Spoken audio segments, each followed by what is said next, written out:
All right, good morning. We've got a really targeted session today. We're going to work internal rotation of the hips. We're going to work thoracic spine. We have to always work decompression. And remember, a big part of decompression is working through the hip flexors and length through the hip flexors. There's two big muscles that cross the hip that we would consider our biggest, strongest hip flexor. And that would be the psoas muscle that it originates up here just behind your rib cage onto the front of your spine. It goes down to the inside of the femur. The other one is that big quad muscle. So the harder we work and the more that our training ramps up, the tighter this muscle is going to get, the big quad. It also crosses the hip. And most people don't really think about the quad.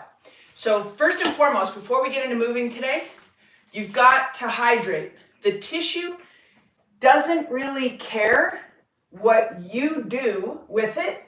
You can foam roll, you can gua sha, you can Graston. If your tissue is not healthy and hydrated and able to move, it won't give us the response that we're looking for, or the adaptation, or the change, right? Those are all the same thing for me. So you've got to hydrate first and foremost. If you're in a dry climate, you need electrolytes in your water, daily electrolytes. And it doesn't have to have a lot of sugar in it. There's lots of great options out there. So you want to hydrate your tissue. And then you have to move your tissue. So first and foremost, let's get a foam roller.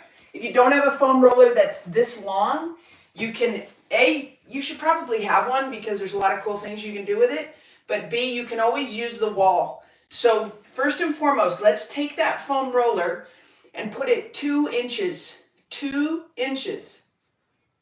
in front of your big toe.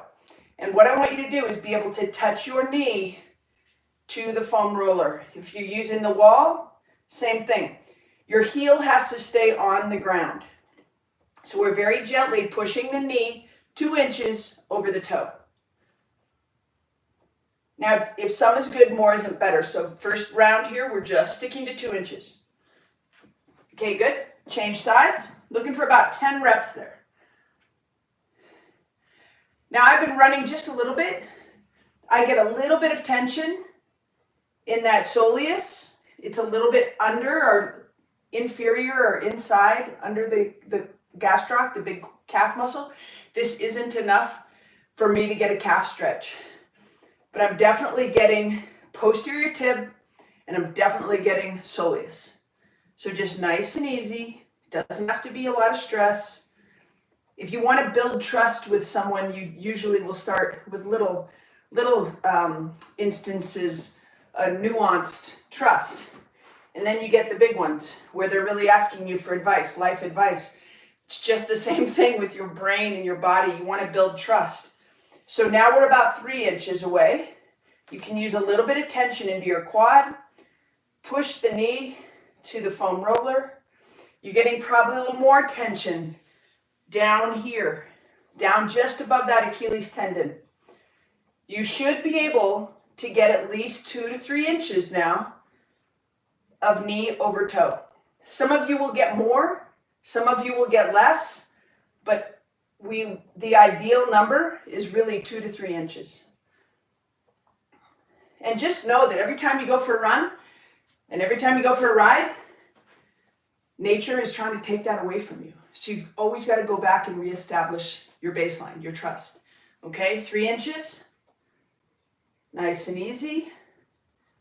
If you want to run with a good forward lean and really good posture and balanced running, you've got to be able to get into this dorsiflexed position. So that's where it begins.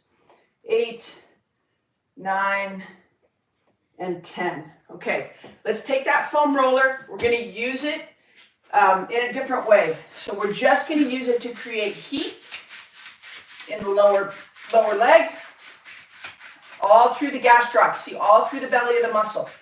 Then we can go down at the bottom and cross fiber under the calf. Okay, good. And then let's go same thing. We're going through the gastroc, all through the calf muscle, through the belly of the muscle. creating heat. Definitely get to the lateral aspect of that, out to those peroneals, also known as fibularis. Take that. A lot of my athletes think that's pretty funny. I think it's pretty funny that they changed the name of the muscles as well. But they now know the lateral aspect of the calf as the fibularis, which makes sense because they kind of surround the fibula. Okay, the ankle bone is the distal end of the fibula. The proximal end is up here. I want you to take your thumb and I want you to work through. It's the fibular head, okay? You can take 2 thumbs and work through that fibular head. It's definitely spicy. You don't want to push on that so much that it gives you a giant pain response. But if you're running, this is your primary shock absorber right here, your fibular head. This has to move. If it doesn't move, you don't get the appropriate rotation through your tibia when you do your landings for your runs. So just nice and easy, work your thumbs through that fibular head. If you feel like you can grab that fibula and you should be able to move it just a little bit. That even took me a little while to completely understand, but right here, work the thumbs. Nice and easy through that fibular head. So if there's not as much rotation at the tibia, if there's not as much movement through the ankle, where do you think that movement's going to come from? It's going to come further from further up the chain, and the hips can only do so much. So we're dealing with our hip flexors starting down at the ground, okay? So nice and easy, want to get pushing into the fibular head. If you can check it, grab the bone and kind of just make sure that it's moving a little bit. Mine's good. All right, let's take that foam roller. We're going right to the pubic bone. Yes, I said pubic bone. So right in the middle of the pelvis, there's a joint there. And I want you to just go ahead and get the foam roller onto the joint. And I want you to drag the skin across the pubic bone and make sure that that skin and fascia and bone are gliding. The more we ride our TT bikes, the closer, the less space we get here in this space between the pubic bone and the bottom of the rib cage. So we're going to start that down at the pubic bone. Next, we're going to go on to the hip bones. Okay, foam rolling directly on the bone. This is osteofascial release. We haven't done this in a while. We've been focusing on muscle. And so we're focusing a little bit on bone, a little bit of check-in around that pelvis to make sure that the skin and the fascia are gliding. Okay, we're on the right hip bone. And then let's move over to the left hip bone. And you saw I moved a little bit lateral, so that's actually behind the hip bone. There's a muscle TFL. Go ahead and if you feel like you need to move over there, go over there a little bit too. So just below the hip bone, through the hip bone.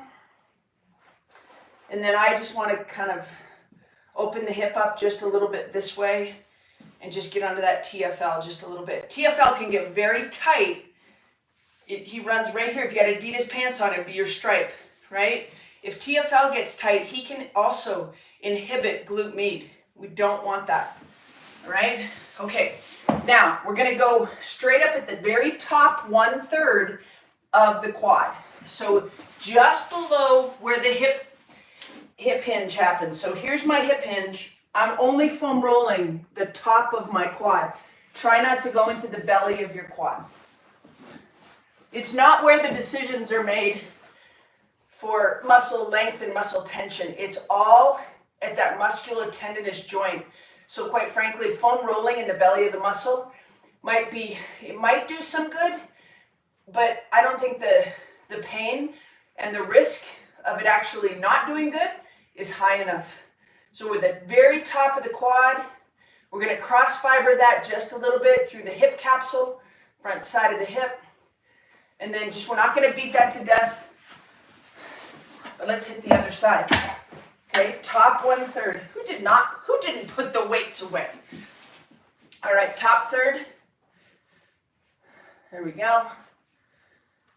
Right at the top of the quad. That big hip flexor, remember rectus femoris is a hip flexor. So tightness there can really start to get nasty. Okay, good. You want to keep the pain response down. So if you can get some good foam rolling, good pressure into tissue without a big, painful thing, then you're going to get a better opening of the joint. And we always want to create space. Okay, so let's go right leg. We're in that half kneeling position. Half sphere of tension. So you got little half spheres. There's your full sphere. There's your half sphere. Okay? From this half kneeling position, we're going to push the hips back and take those half spheres and just split the lead foot. Okay? So push the hips back, split the lead foot, and we're looking to try and get that high hamstring. A little bit of tugging on the right high hamstring. Mine feels nice and actually pretty clean too. And I would say it feels clean because I'm not getting a lot of tug.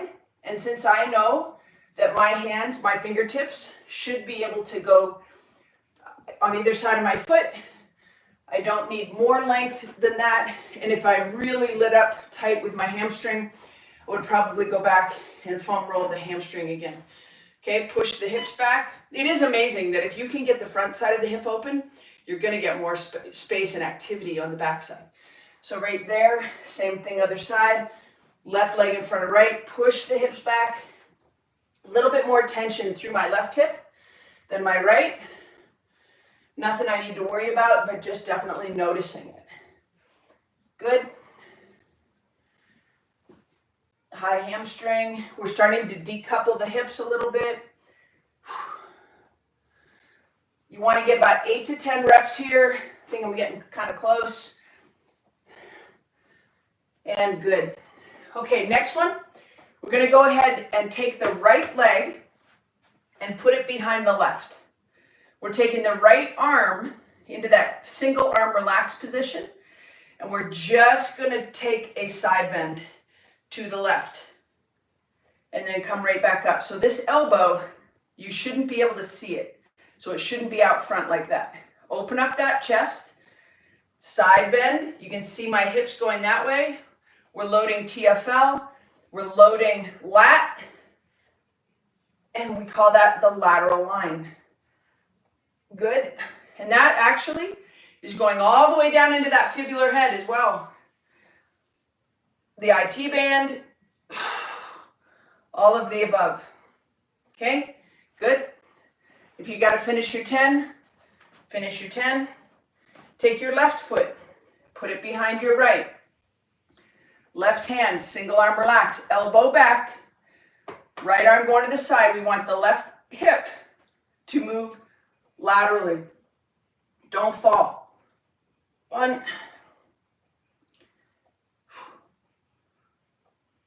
2, just playing that game. I'm a little teapot. 3,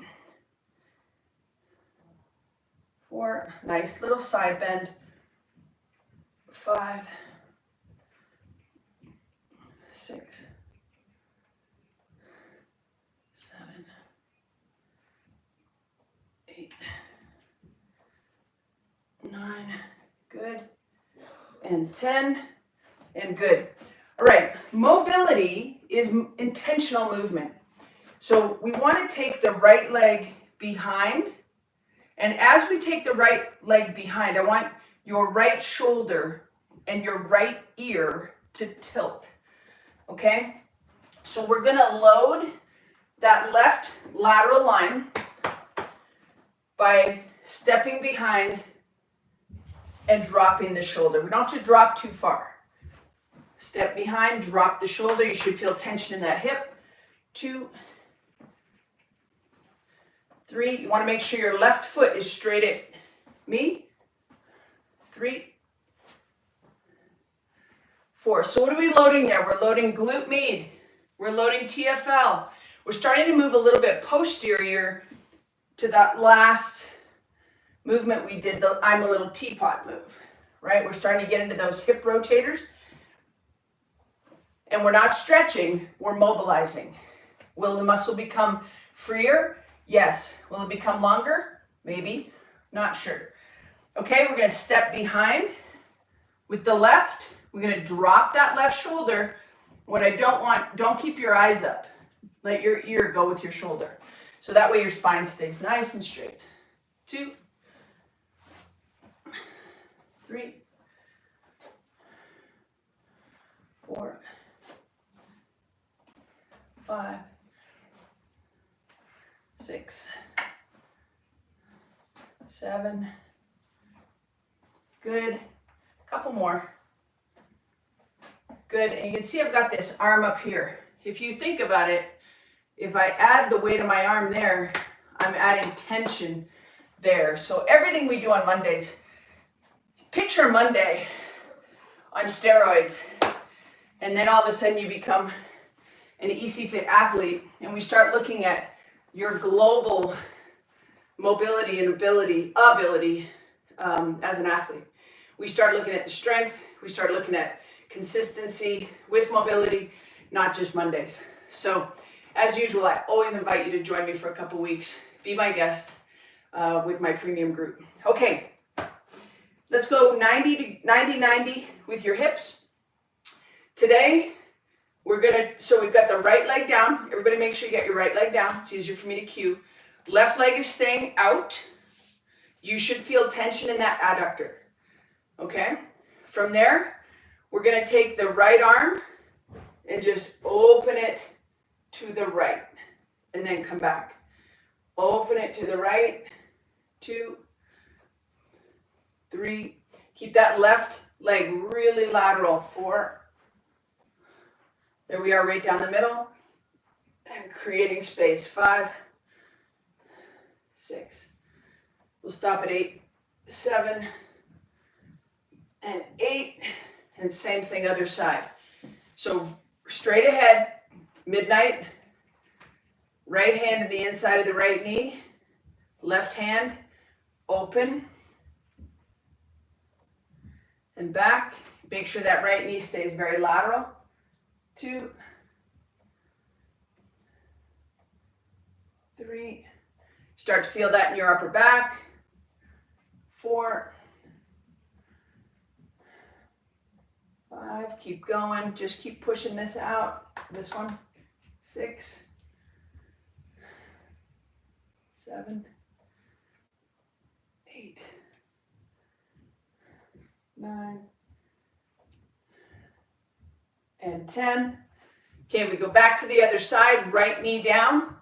We're going 2 hands behind, and from right here, we're going to turn towards the right hip, tilt down, touch the knee. What? Let's do that again. Turn towards the lead hip, touch the knee, come all the way up, and then go back the other way. Come back the other way, touch the knee. 2, 3. Now we're starting to get some space in the back. Right there. 4. One more. 5. And good. Okay, same thing other side. Whew, double arm relax. Right knee up, elbows back. We're going to go left elbow to right knee. And then we're going all the way back to this side. 2,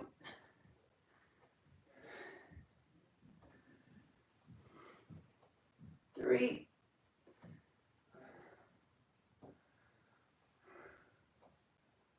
4,